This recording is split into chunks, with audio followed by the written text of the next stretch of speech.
Human heart, मानव हृदय। हृदय एक पेशी अंग है। मानव हृदय हृदयक पेशी ऊतकों से बना, खोखला तथा शंख के आकार का होता है। इसका आकार लगभग हमारी बंद मुट्ठी के बराबर होता है। अगर हम अपनी मुट्ठी को बंद करें तो लगभग इसी आकार का हमारा हृदय होगा। यह हमारे फेफड़ों के मध्य स्थित होता है।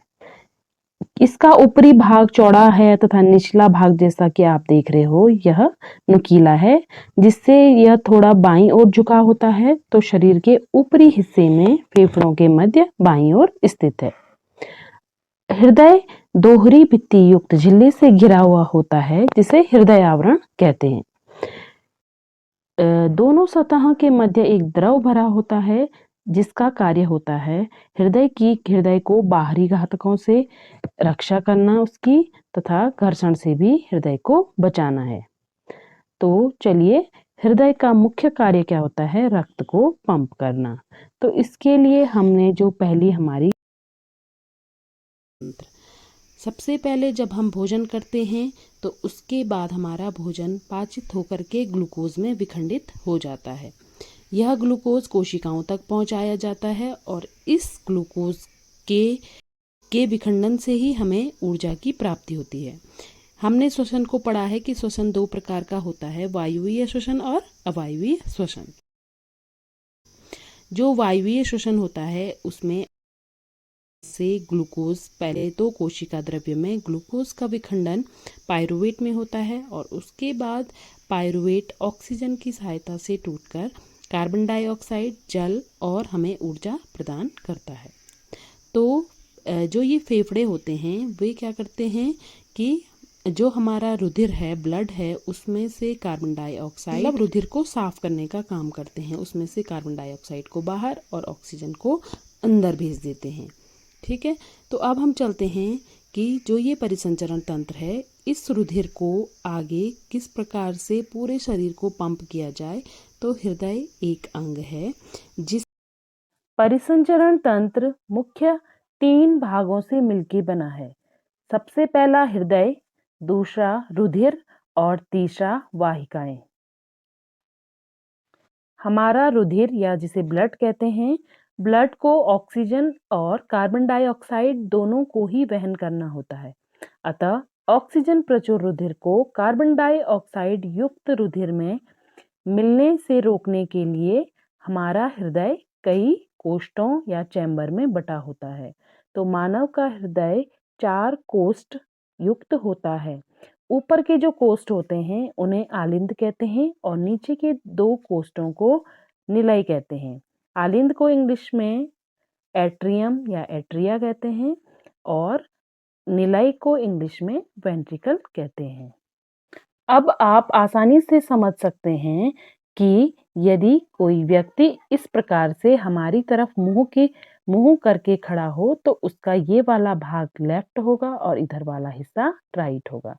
तो रुधिर को हम कार्बन डाइऑक्साइड युक्त को विऑक्सीजनीकृत रक्त कहेंगे और ऑक्सीजन युक्त या शुद्ध रक्त या ऑक्सीजनीकृत रक्त कहेंगे। तो जो ये लेफ्ट वाला हिस्सा है उसमें हमेशा ऑक्सीजनीकृत रक्त होता है, जबकि राइट वाले हिस्से में विऑक्सीजनीकृत रक्त या कार्बन डाइऑक्साइड युक्त रक्त होता है। तो चलिए, हृदय की क्रियाविधि को समझने के लिए विभिन्न चरणों द्वारा इसे समझते हैं।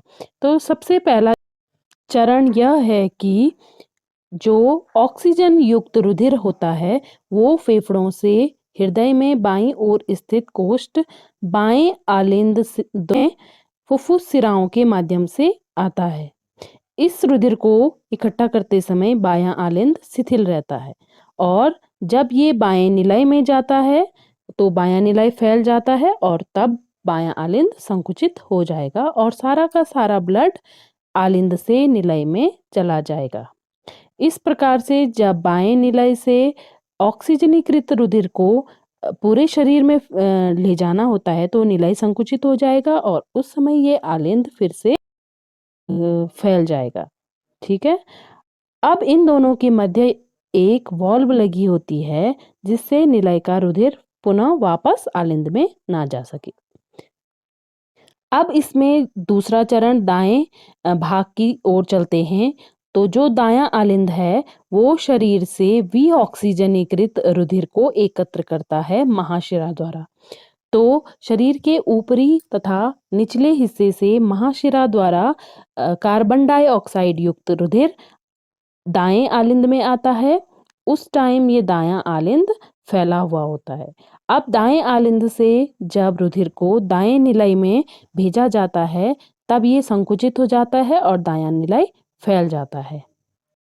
अब दाएं निलय में जो विऑक्सीजनीकृत रक्त है उसको शुद्ध करने के लिए इसे फुफ्फुस या फेफड़ों तक जाना होता है।